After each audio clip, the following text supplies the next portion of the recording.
In just a couple of hours, San Diego City Council members will review the mayor's final revisions to the upcoming budget. Community members will also get a chance to weigh in, and there's likely to be some strong words about the lack of funding for arts and culture. NBC7's Dana Williams is live outside of City Hall now, where a rally, we understand, is soon to get underway. Dana. Yeah, and that's expected to start in about 30 minutes. And we're expected to hear from arts and cultural leaders from around San Diego who over the last several weeks have really been advocating for a restoration of city funding for the next fiscal year. And you can see already some people, namely families, young people, old people, everybody here gathering to make their case because so far they haven't been able to get any of those dollars restored. These are difficult decisions. I understand their impact, and I do not make them lightly. In mid-April, City of San Diego Mayor Todd Gloria released the city's preliminary budget for fiscal year 2027 with an uphill battle in mind to confront a $118 million deficit.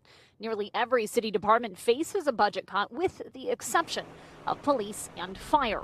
Some of the most notable slashes are $8 million to be taken from parks and recreation and library funding, and even more, $12 million from arts and cultural grants. At the time, we spoke to San Diegans across the city, from the San Diego Railroad Museum to nonprofit Guitars and Ukes in the Classroom and San Diego Art Matters, about how these cuts would hurt the programs they've worked to build. What they're saying, mayor's saying, is that arts and culture is not a priority. To have this money removed, it's just devastating.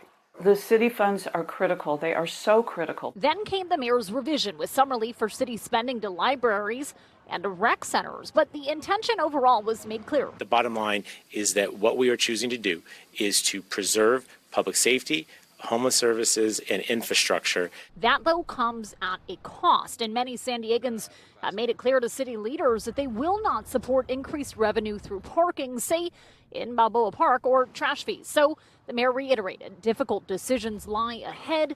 No funding was restored for arts and culture in his final revision, thus forcing local organizations to rethink their expenditure, some even considering cutting hours, staff, or community services if City Council at this point does not step in. We cannot afford to have kids under 12 for free, for example, all the time, because it costs us money to service the people that come in. So our ability to really service the public, service the programs is going to be drastically impacted by this.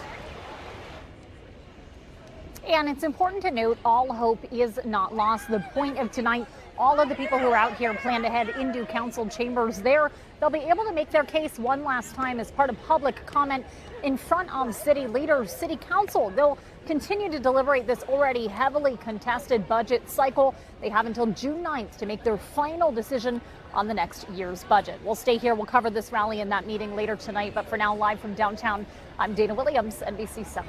Okay, Dana, thanks. Appreciate it.